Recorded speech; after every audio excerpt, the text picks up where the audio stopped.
Kobbie Mainoo, berlian muda Manchester United yang bisa hilang ke Newcastle. Kobbie Mainoo baru berusia 21 tahun, tapi sudah dipandang sebagai salah satu aset berharga Manchester United. Sayangnya, menit bermain yang minim membuat masa depannya mulai dipertanyakan. Newcastle United kini datang dengan godaan serius. Apakah setan merah rela kehilangan talenta emasnya begitu saja? Ruben Amorim terpojok. Manchester United bisa rugi 250 miliar jika pecat sang manajer. Tekanan besar kini menghantam Ruben Amorim setelah kekalahan telak 0-3 dari Manchester City. Catatan buruknya bahkan tercatat sebagai yang terburuk sejak Perang Dunia Kedua. Namun, jika United memecatnya, mereka harus membayar kompensasi fantastis 250 miliar. Pertanyaannya, akankah MU berani mengambil langkah itu? Sena Lammens dinilai salah pilih klub. Benarkah Manchester United tempat terburuk? Datang dengan harapan tinggi, kini Lammens justru diliputi keraguan. MU sedang dalam periode terburuk dan kepercayaan untuk kiper muda nyaris tidak ada. Banyak yang menilai ia sudah salah langkah sejak awal. Akankah ia bertahan atau segera mencari jalan keluar? Harry Maguire, 250 laga bersama Manchester United. Pencapaian yang diam-diam luar biasa. Meski kerap dihujani kritik, Maguire justru membuktikan ketahanan mentalnya dengan mencapai 250 penampilan. Tidak semua pemain bisa bertahan di level tekanan Old Trafford. Apakah ini saatnya publik mengubah cara pandang terhadapnya? Bruno Fernandes dipaksa jadi tukang jagal, bukan lagi motor serangan MU. Kapten Manchester United kini lebih sering mencatat tackle daripada mencetak gol. Peran barunya di bawah Ruben Amorim membuat kebebasannya hilang. Apakah MU sedang menyia-nyiakan senjata terbaik mereka? Bagi kamu yang ngaku fans berat Manchester United, wajib banget buat subscribe channel ini ya. Terima kasih. Kobbie Mainoo, berlian muda Manchester United yang bisa hilang ke Newcastle. Kobbie Mainoo baru berusia 21 tahun, tapi sudah dipandang sebagai salah satu aset berharga Manchester United. Sayangnya, menit bermain yang minim membuat masa depannya mulai dipertanyakan. Newcastle United kini datang dengan godaan serius. Apakah setan merah rela kehilangan talenta emasnya begitu saja?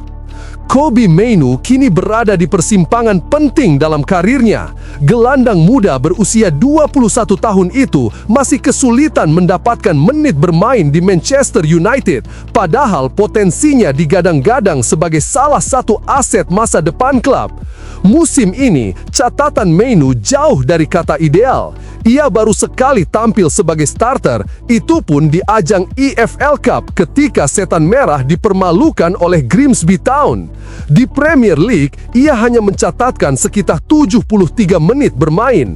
Situasi tersebut membuat Mainoo mulai merasa tidak puas, terutama karena ia ingin menjaga kans tetap dipanggil ke tim nasional Inggris. Di tengah ketidakpastian itu, Newcastle United datang sebagai peminat serius. Sang pelatih, Eddie Howe, kabarnya sangat mengagumi kualitas Mainoo. Ia menilai sang gelandang punya bakat besar dan bisa menjadi bagian penting dari proyek jangka panjang The Magpies. Tidak tanggung-tanggung, rencana perekrutan bahkan berpotensi diwujudkan pada bursa transfer Januari 2026. Jika Manchester United tidak segera memberi jaminan kesempatan bermain reguler, pintu keluar menuju St. James Park bisa saja terbuka lebar bagi Mainoo. Bagi MU, kehilangan pemain muda potensial ini tentu menjadi kerugian besar, apalagi Mainoo dianggap salah satu berlian masa depan klub. Menurut Anda, apakah Kobbie Mainoo sebaiknya bertahan dan berjuang di Old Trafford atau mencari jalan baru bersama Newcastle demi karir yang lebih cerah?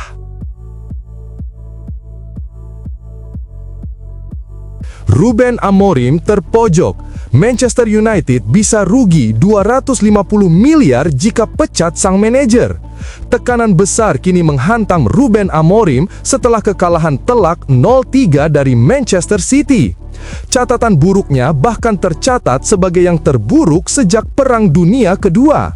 Namun, jika United memecatnya, mereka harus membayar kompensasi fantastis 250 miliar. Pertanyaannya, akankah MU berani mengambil langkah itu? Posisi Ruben Amorim di kursi manajer Manchester United kini benar-benar berada di bawah sorotan tajam. Kekalahan telak 0-3 dari Manchester City pada pekan keempat Premier League 2025-2026 semakin memperburuk situasi. Catatan kemenangan Amorim bahkan tercatat sebagai yang terburuk bagi seorang pelatih setan merah sejak Perang Dunia Kedua.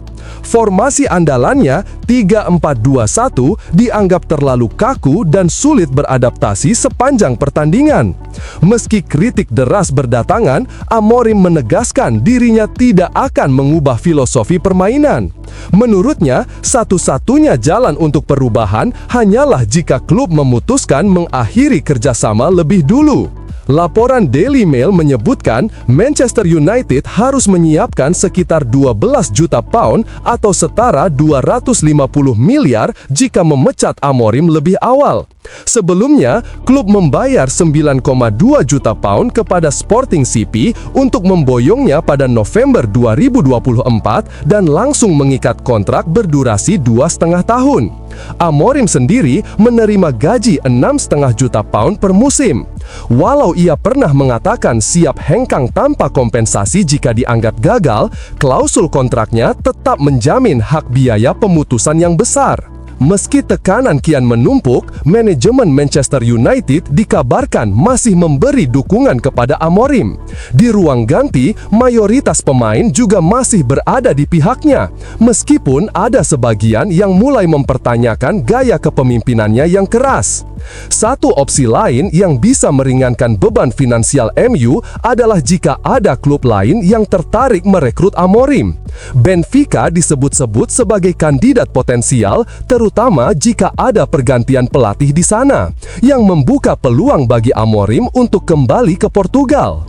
Menurut Anda, apakah Manchester United sebaiknya tetap bersabar dengan Ruben Amorim atau justru segera berpisah meski harus mengeluarkan biaya kompensasi fantastis? Sena Lammens dinilai salah pilih klub. Benarkah Manchester United tempat terburuk? Datang dengan harapan tinggi, kini Lammens justru diliputi keraguan. MU sedang dalam periode terburuk dan kepercayaan untuk kiper muda nyaris tidak ada. Banyak yang menilai ia sudah salah langkah sejak awal. Akankah ia bertahan atau segera mencari jalan keluar? Musim 2024 sampai 2025 tercatat sebagai salah satu periode terburuk dalam sejarah Manchester United. Setan Merah hanya mampu finish di posisi ke-15 Premier League dan memasuki musim baru 2025 sampai 2026, tanda-tanda kebangkitan belum juga terlihat. Kekalahan telak 0-3 dari Manchester City di Derby Manchester semakin memperbesar tekanan terhadap manajer Ruben Amorim beserta skuadnya. Di tengah kondisi sulit itu, sorotan publik juga mengarah kepada salah satu rekrutan anyar, Sena Lammens. Kiper muda asal Belgia tersebut dianggap membuat keputusan keliru ketika memilih bergabung dengan Manchester United setelah meninggalkan Royal Antwerp. Banyak suara menilai Lammens justru seharusnya menjadikan Galatasaray sebagai pelabuhan berikutnya, bukan Old Trafford. Penilaian ini muncul bukan tanpa dasar. Manchester United dalam beberapa tahun terakhir kerap disebut sebagai kuburan bagi pemain baru, terutama mereka yang masih muda dan membutuhkan menit bermain untuk berkembang. Persaingan ketat di bawah mistar ditambah inkonsistensi tim membuat masa depan Lammens di Old Trafford memang sudah diragukan sejak awal. Situasi tersebut memunculkan pertanyaan besar. Apakah keputusan Lamens bergabung dengan Manchester United justru akan menghambat karirnya? Sebaliknya, Galatasaray diyakini bisa memberikan menit bermain lebih banyak sekaligus suasana yang lebih kondusif bagi pertumbuhan sang kiper muda. Bagaimana menurut Anda? Apakah Senne Lammens salah langkah memilih Manchester United atau ia masih punya peluang membuktikan diri di Old Trafford?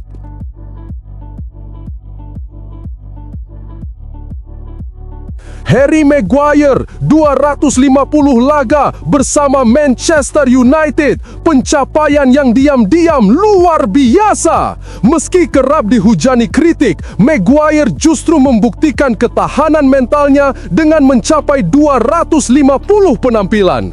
Tidak semua pemain bisa bertahan di level tekanan Old Trafford. Apakah ini saatnya publik mengubah cara pandang terhadapnya?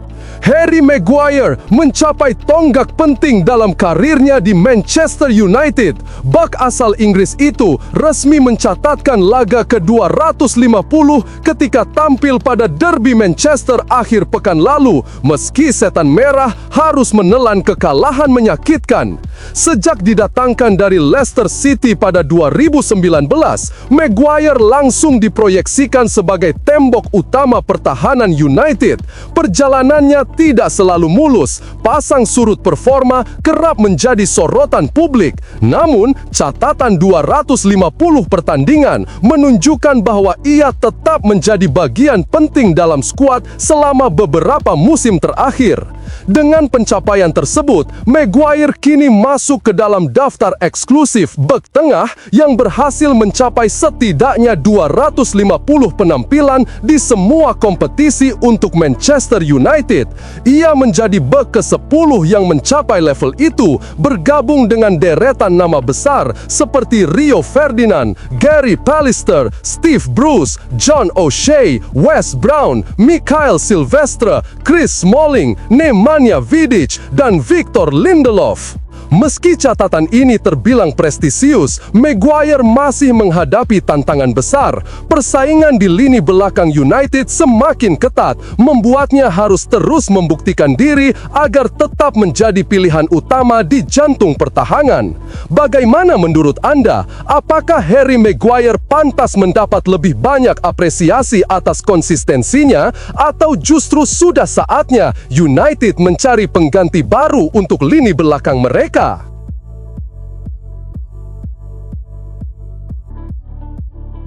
Bruno Fernandes dipaksa jadi tukang jagal, bukan lagi motor serangan MU. Kapten Manchester United kini lebih sering mencatat tackle daripada mencetak gol. Peran barunya di bawah Ruben Amorim membuat kebebasannya hilang. Apakah MU sedang menyia-nyiakan senjata terbaik mereka? Bruno Fernandes kembali jadi sorotan di tengah kesulitan Manchester United menemukan konsistensi pada awal musim Premier League 2025-2026. Sebagai kapten tim, Fernandes disebut kurang nyaman dengan peran barunya dalam skema taktik yang diterapkan manajer Ruben Amorim.